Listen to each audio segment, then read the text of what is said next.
بسم اللہ الرحمن الرحیم۔ السلام علیکم، ویلکم ٹو زاویہ چینل۔ دنیا امتحان کی جگہ ہے اور انسان کو مسلسل آزمایا جا رہا ہے اور اس کا جائزہ لیا جا رہا ہے، ٹیسٹ پہ ٹیسٹ، آزمائش پہ آزمائش، کسی کو دے کر آزمایا جا رہا ہے اور کسی کو نہ دے کر آزمایا جا رہا ہے۔ اور ٹیسٹ اس بات پر ہے کہ انسان اپنی خواہشات کے پیچھے بھاگتے ہوئے اپنے پروردگار کی طرف آتا ہے یا غیر اللہ کا راستہ اختیار کرتا ہے، کیونکہ یہ دنیا ہے اور یہاں جو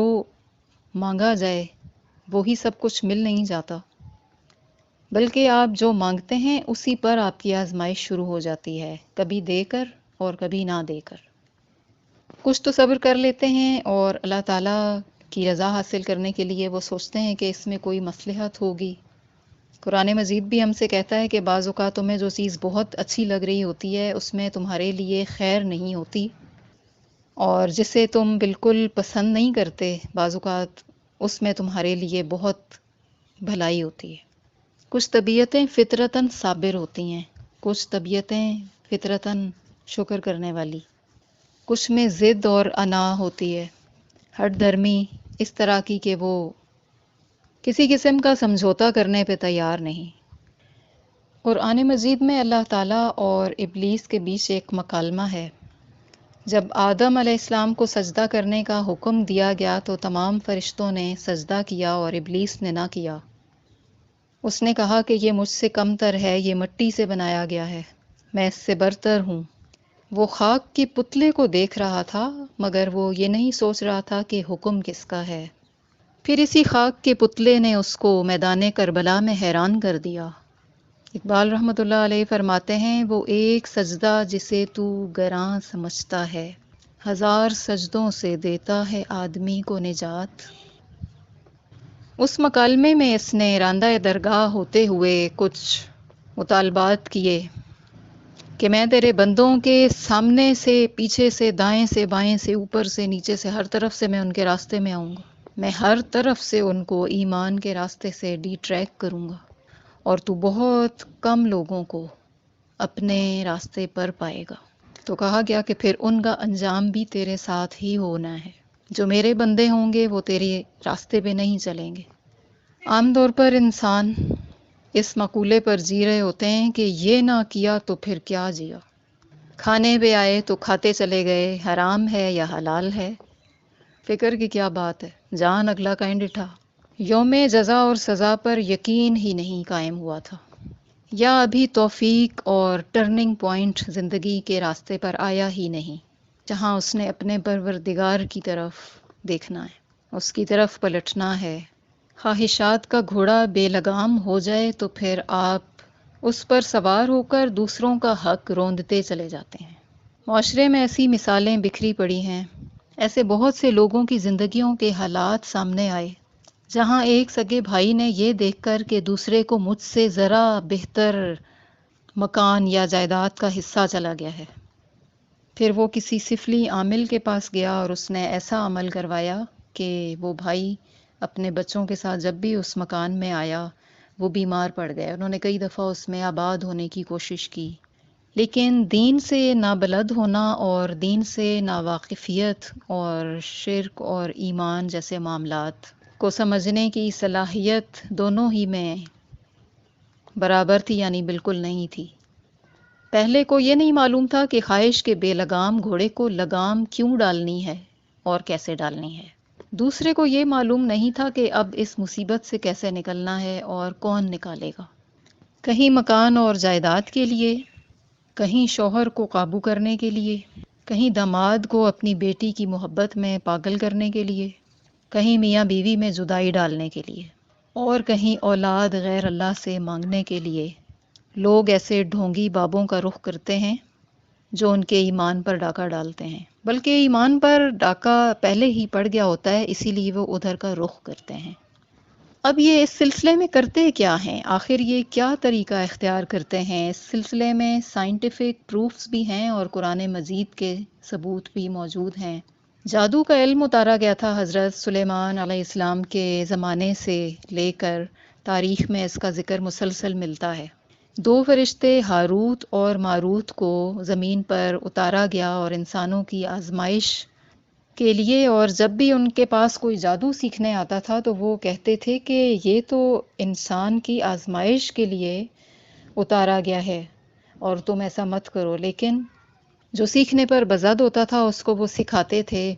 اور پھر میاں بیوی میں جدائی ڈالنے کے لیے لوگ جادو کرواتے تھے۔ اگر اس پر تحقیق میں جائیں تو بہت سی چیزیں منظر سے غائب ہیں، اور غیب پر ایمان لانا یہ وہ سٹیج آتی ہے جہاں پر بہت سے لوگوں کا ایمان ڈگمگا جاتا ہے، وہ غیب پر ایمان ہی نہیں لا رہے ہوتے، جیسے کہ جنات، دوسری مخلوقات، دوسری ڈائمینشنز جو ہم اپنی آنکھوں سے نہیں دیکھتے، کانوں سے نہیں سنتے، لیکن وہ یہاں موجود ہیں، وہ ہمیں سنتے ہیں، دیکھتے ہیں، ان کے بھی سماج ہیں اور ان کی بھی احتیاجات ہیں، انہیں بھی ایمان اور شرک کے درجے پر ٹیسٹ کیا جائے گا، اور ان کے لیے بھی روزے جزا میں سزا اور جزا ہے۔ قرآن مجید میں اس پر سورہ ہے، اور سائنس ثابت کرتی ہے کہ جس انرجی یا توانائی کو ہماری آنکھ اور کان ڈیٹیکٹ نہیں کر سکتی، وہ الیکٹرو میگنیٹک اسپیکٹرم یعنی مختلف انرجی ویو لینتھ یا فریکوینسیز کہہ لیں، اس پر مشتمل ہوتا ہے، اور جو کچھ ہم اپنی ظاہری آنکھ سے دیکھتے ہیں وہ اس اسپیکٹرم کا 0.003% ہے، اور باقی جس کو ہم دیکھنے کے قابل ہی نہیں ہیں وہ 99.997 ہے۔ آگے بڑھنے سے پہلے میں یہ بتا دوں کہ یہ مواد میں نے یوٹیوب پر ڈاکٹر عبدالسلام عارف کی ویڈیوز سے لیا ہے، جہاں وہ انسان کے علاوہ ان مخلوقات کو جنہیں ہم نہیں دیکھ سکتے ان کی موجودگی کو سائنس سے ثابت کیا۔ اللہ تعالیٰ نے اس مخلوق کو اسموک لیس فائر سے پیدا کیا، اور قرآن مجید میں ہے کہ ہم نے جنوں کو آگ کی لپٹ سے پیدا کیا، جہاں مارج کا لفظ آتا ہے، اور جب ہم میٹر کی 3 حالتیں جو ہم نے پہلے پڑھ رکھی تھیں، جبکہ اب چوتھی حالت بھی سائنس نے اس کا انکشاف کیا ہے کہ پلازما جو ہے وہ میٹر کی چوتھی حالت ہے، اور اس پلازما سے آپ کو مارج کا اور اس سے جنات کی تخلیق والے کانسیپٹ کا اس کی سمجھ آ جاتی ہے، اس طرح سے کہ سائنس اس کو اس طرح سے ثابت کرتی ہے کہ جب ایک گیس کو ہیٹ اپ کرتے ہوئے اس قدر ٹمپریچر پر لے جایا جائے اور اس قدر گرم کر دیا جائے کہ اس کے ایٹم الیکٹرانز لوز کر دیتے ہیں، الیکٹرانز اس سٹیج پر ختم ہو جاتے ہیں اور پازیٹیولی چارجڈ میٹیریل رہ جاتا ہے، اور اس سٹیج پر جو میٹیریل رہ جاتا ہے اسے پلازما کہتے ہیں، یعنی جنات کی تخلیق اس پازیٹیولی چارجڈ میٹیریل مارج سے ہوئی ہے۔ یہاں پر ڈاکٹر صاحب وضاحت کرتے ہیں کہ یہ اللہ تعالیٰ کی قدرت کا کرشمہ ہے کہ ان کو پازیٹیولی چارجڈ میٹیریل سے کیوں پیدا کیا گیا ہے، کیونکہ یہ انسان سے پہلے اس کرۂ ارض پر موجود تھے، اور پھر یہاں انسان کو بسایا گیا، اور انسان کو ہمیں یہ دیکھ سکتے ہیں، ہم انہیں نہیں دیکھ سکتے، اور ہم ان سے نقصان بھی اٹھا سکتے تھے، اور اس بات کا اندیشہ تھا، اس لیے ہمیں کلام پاک دے کر بھیجا گیا۔ سورہ فاتحہ نازل ہوئی تو کہتے ہیں کہ ابلیس نے پہاڑوں سے سر ٹکرایا کہ یہ کیا نازل ہو گیا ہے۔ سورہ فاتحہ جادو ٹونے کے توڑ میں، اور سورہ بقرہ گھروں میں سے شیاطین کے اثرات بے برکتی ختم کرنے کے لیے پڑھی جاتی ہے۔ آپ صلی اللہ علیہ وسلم نے فرمایا ہے کہ سورہ بقرہ کا پڑھنے کا اہتمام کرنا باعث برکت ہے، اور اس کو چھوڑ دینا حسرت ہے۔ اب یہ جنات کو کس طرح انسانوں پر بھیجا جاتا ہے یا ان کے ذریعے بیماری مسلط کروائی جاتی ہے، جادو مسلط کروایا جاتا ہے، تو انسان کا جو ڈی این اے ہے، اس کے بال، ناخن اور اس کے جسم سے جدا ہوئے یہ جو پارٹیکلز ہیں،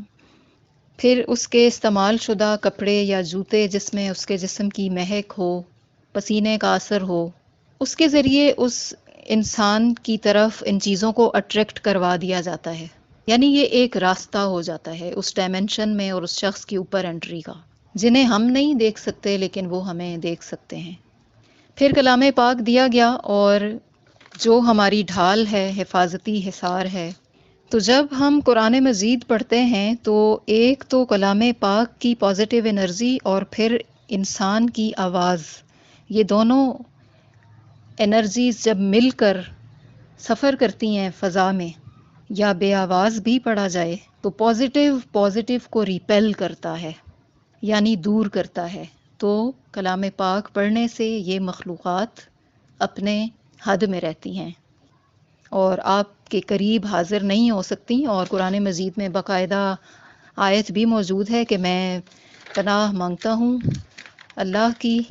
ان شیاطین سے کہ یہ مجھ پر حاضر ہوں۔ لیکن انسانوں ہی میں سے کچھ ڈھونگی بابے